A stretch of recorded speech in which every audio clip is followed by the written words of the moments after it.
What's up, yo? Mayja Playja here with another Spider-Man PS4 video for y'all. So without further ado, let's dive into this slew. And today, I'm here to bring you guys all Spider Armors and their origins, starting off with Spider Armor Mark 1. Alright, this is from Earth 616, and I remember seeing this for the first time in the 1994 Spider-Man animated series in the finale, The Spider Wars. Now, it made its first appearance in Web of Spider-Man number 100, and it's pretty much if Peter Parker was Bruce Wayne. This guy's a billionaire, and when the new enforcers attacked New York using high-caliber firearms, Spider-Man created a suit of armor composed of pseudo-metallic compound that Peter Parker developed at Empire State University. The suit slowed him down, but allowed him to be bulletproof during battle. The suit was mostly destroyed by acid later on in that same issue. Now, for some of the features, this costume grants no additional features. However, it does make Spider-Man bulletproof and does not have an associated suit power in the game, so I do use the bulletproof suit power to sort of make it realistic. Now, however, the suit does slow him down and reduce his jumping level, since the weight of the costume is way more than spandex. Now, this is actually one of my favorite Spider Armors. I'm so glad that they included it in the Turf Wars DLC. It actually unlocks after you beat the first level, so it doesn't take too long to get this outfit. This outfit looks best in the daytime or at sunset. Now for the Spider Armor Mark II. This is the second version of the Spider Armor that Peter Parker designed. It was actually created in Horizon Labs to better protect him after he lost his spider sense power. Now, it made its first appearance in Amazing Spider-Man number 656, and its history is basically Peter Parker made another spider armor to better protect himself after his loss of his spider sense power, due to the fact that without this ability, he can easily be wounded by enemies and incoming fire from guns. The Spider Armor Mark II's features include upgraded webbing. Now, the armor has been equipped with magnetic webbing, which blocks out most radio frequencies and or extremely interferes with them. It has enhanced durability. The armor has shown to withstand a direct impact from a grenade launcher without any apparent harm to whoever wears the costume. The armor is also durable enough to deflect most bullets, although Spider-Man has expressed discomfort in being hit while wearing the armor. And one of my favorite Spider-Man armors of all time, the Spider Armor Mark III, also known as the Ends of Earth suit or the Anti-Sinister Six armor, made its first appearance in Spider-Man number 682. Now, the Spider Armor Mark III was created by Peter Parker with Horizon Labs resources as a last resort against the Sinister Six if the situation was dire enough. Now, in Ends of Earth, Spider-Man foresaw that there may come a day where his usual arsenal wouldn't be enough to stop the Sinister Six, and created the Spider Armor Mark III, a sophisticated suit of armor with weapons, gadgets, and features geared to counter the powers and abilities of each of the Sinister Six's members. When Dr. Octopus started his last master plan before dying, Spider-Man knew he would have to use it to stop Octopus's attempt to speed up the greenhouse effect. This suit has since been repaired and placed back in storage in Peter's office at Horizon Labs. This suit has an array of features. It has a customized helmet, customized echolocator, comlink, octo helmet, enhanced lenses, holographic visor designed to see through Mysterio's holograms and illusions, It also includes a pink hippo app. After spraying Sandman with a radioactive solution, Spider-Man turns on his lenses, revealing a special sand grain in Marco's body, which acts as a queen bee telling the other grains what to do after connecting it to his suit. He uses a smartphone to send it special orders, changing Marco's form against his will. It's also electric-proof. It has built-in web shooters. Now, the web shooters are heavily modified gauntlets, which Spider-Man uses to fire larger amounts of webbing than normal ones. It has flight, as you may notice the orange boosters on the back of the ankles. This suit comes with jet boots that provide flight capabilities. It also has enhanced durability. Spider-Man claims to have built this suit to be durable enough to withstand Rhino's brute force, and I actually used this suit to fight Rhino. It has also been shown to withstand a serious blow from Thor, though the suit has been slightly damaged in both instances. It also contains a utility belt, just like the Bat himself. This suit also comes with a utility belt that contains cartridges of different types of webbing, spider tracers, and ice spiders. Now for the Spider Armor Mark IV suit. This made its first appearance in Amazing Spider-Man Volume 4, Number 1. The Spider Armor Mark IV battlesuit is a costume created by Peter Parker using the newly acquired resources available to him as the CEO of Parker Industries to replace his original costume.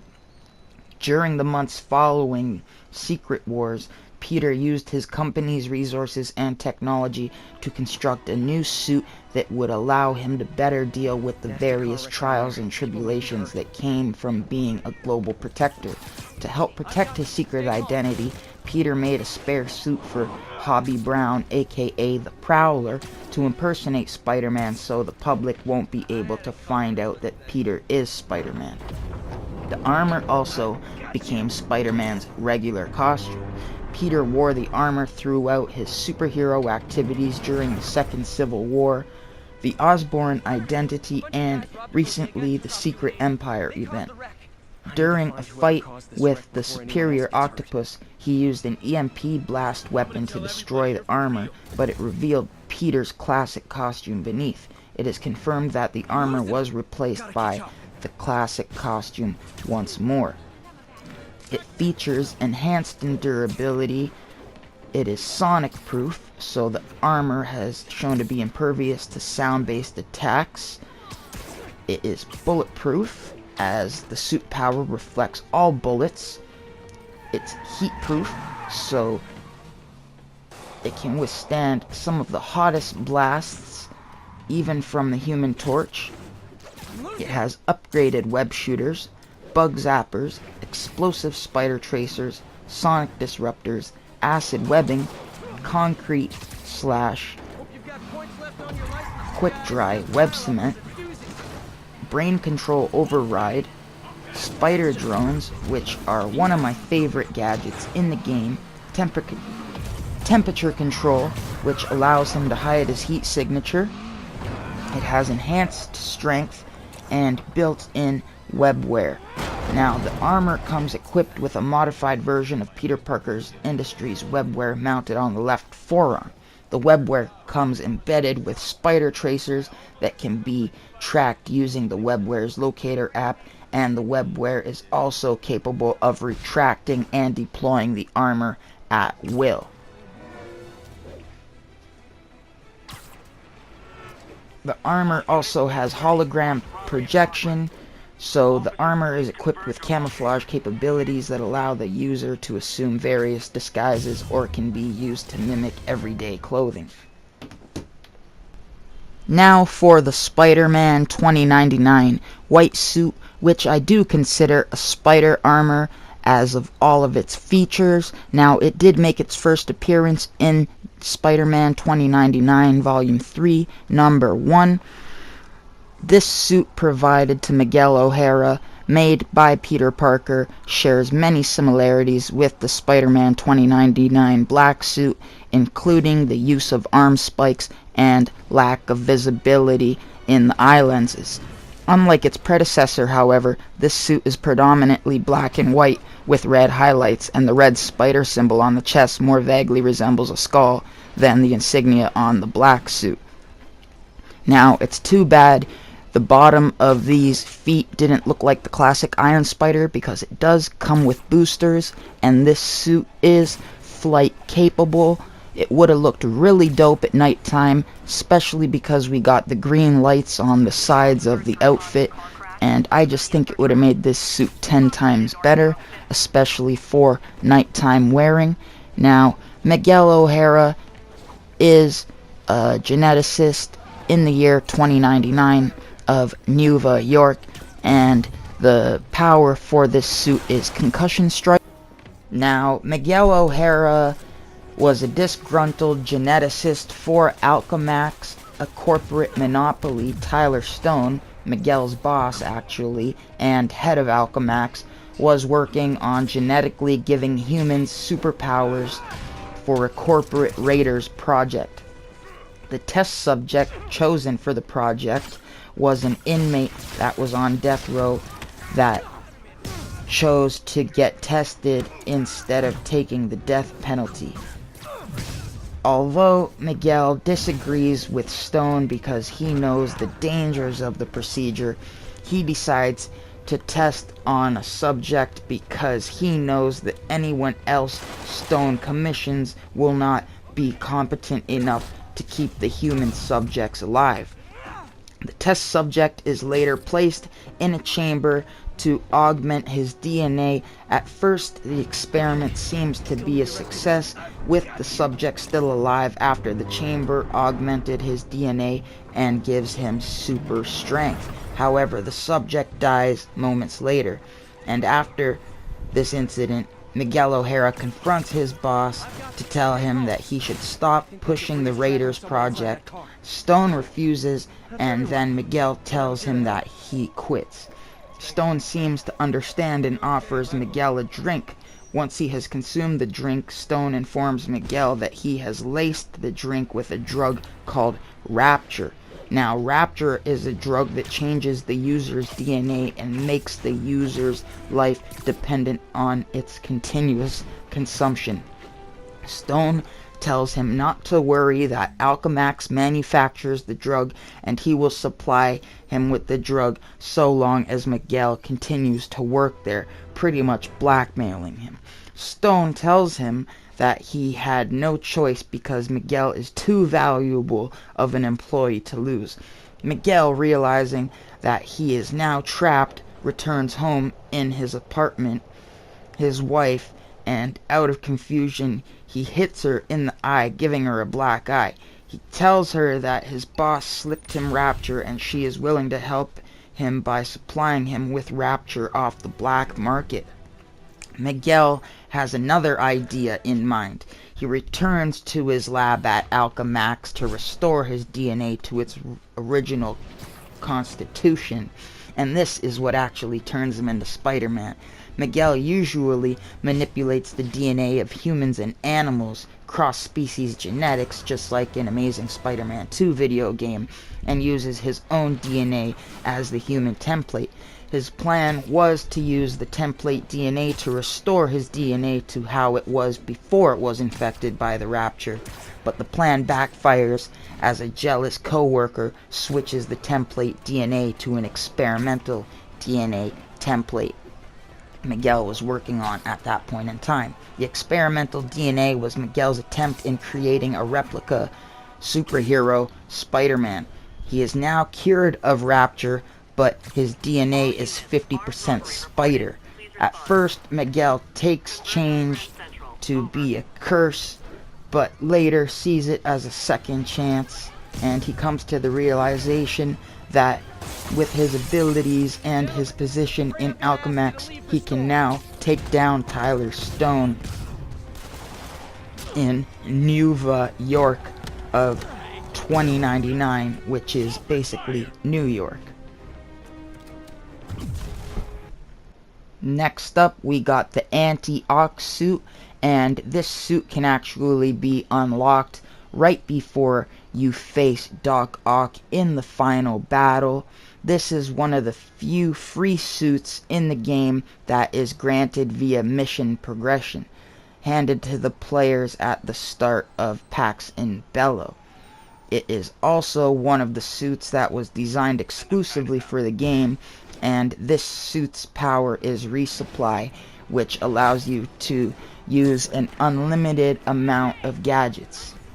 Now, after his second encounter with Dr. Octopus, in which he is brutalized by the mad scientist and thrown off the building, Spider-Man realizes that he, as Peter Parker, had helped to design the neural interface allowing Otto to control his new robotic tentacles.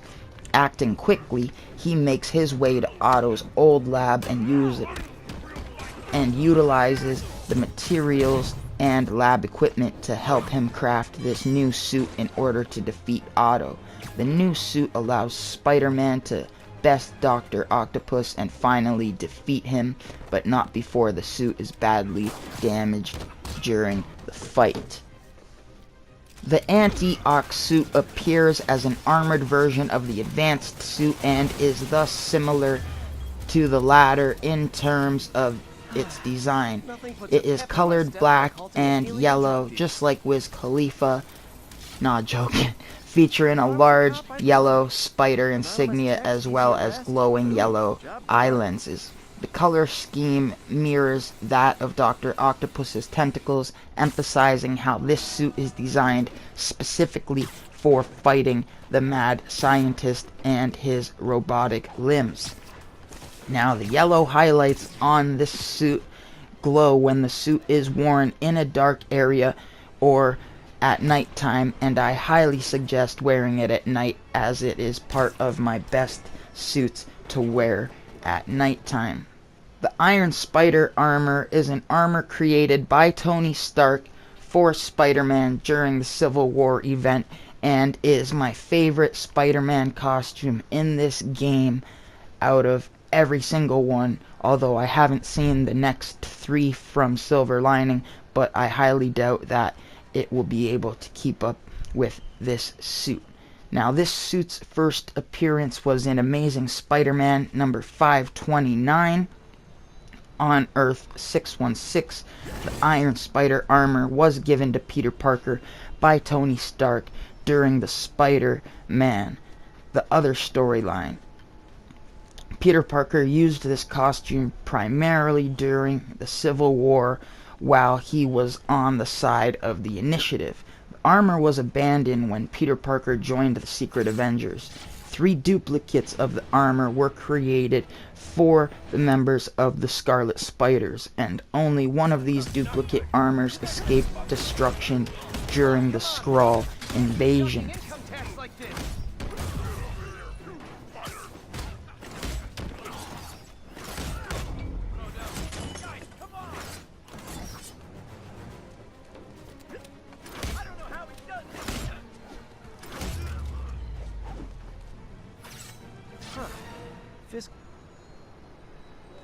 The police will take it from here.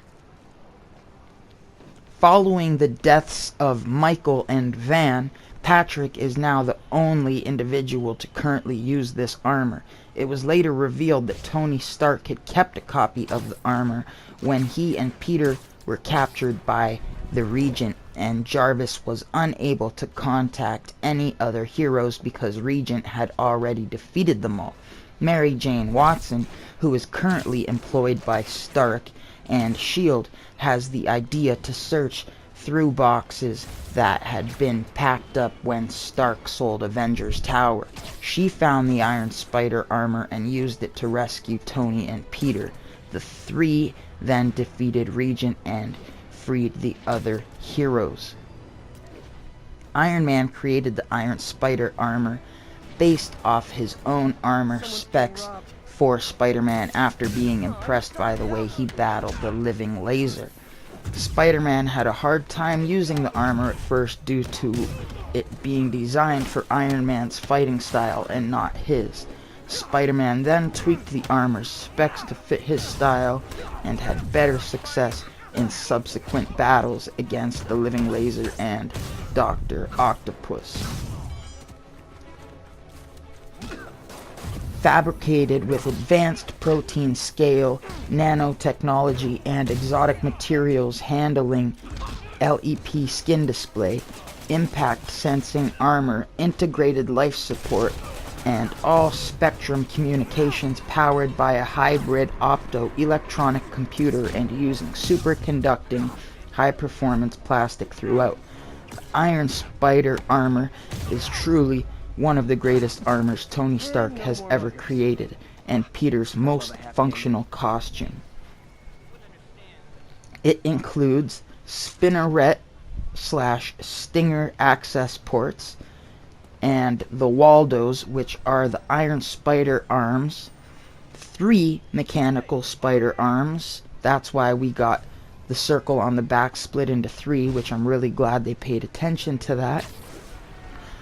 The Waldos, created from rapidly grown monoatomic iron alloy crystal. These could be used to see around corners via cameras in the tips and to manipulate objects indirectly when in the stowed position. The arms remain within the back of the gold circle on Spider-Man's back. These arms are rapidly grown at the rate of 90 inches per second. Hollow construction allows for all material to be stored within the small back mounted on the pack. All the command for growth is achieved via fast neural net detection and amplification. The Waldos even have small grippers at the tips working as pseudo fingers. Now it has a glider device.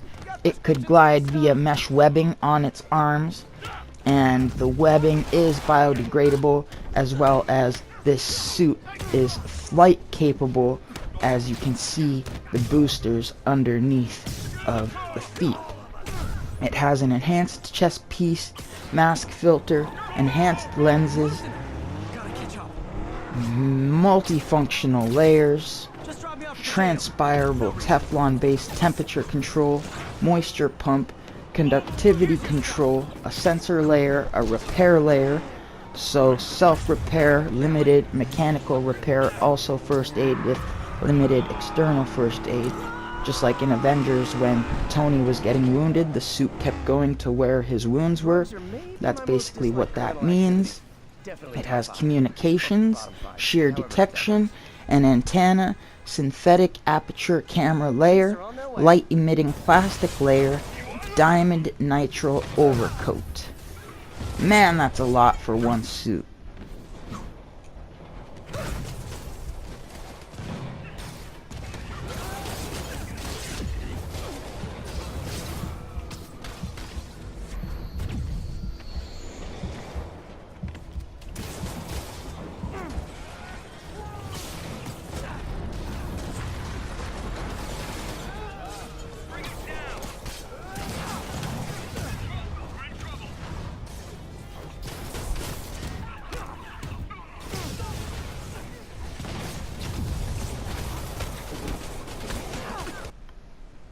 Now for the MCU version of the Iron Spider suit.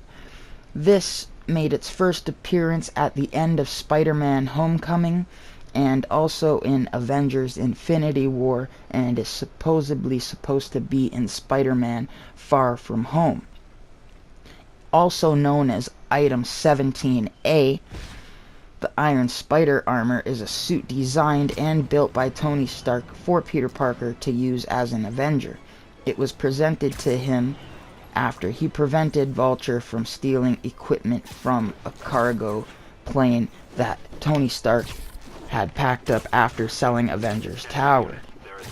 After initially rejecting the suit when offered to him by Stark, Peter was eventually given the suit to save his life when he got too close to the edge of the atmosphere on the Q ship and used it to help with the pursuit of Ebony Maw and Doctor Strange, and later during the Battle of Titan. Unfortunately, it didn't save him from fading away. So, yeah guys, that is all Spider Armors and Origins in Spider-Man PS4.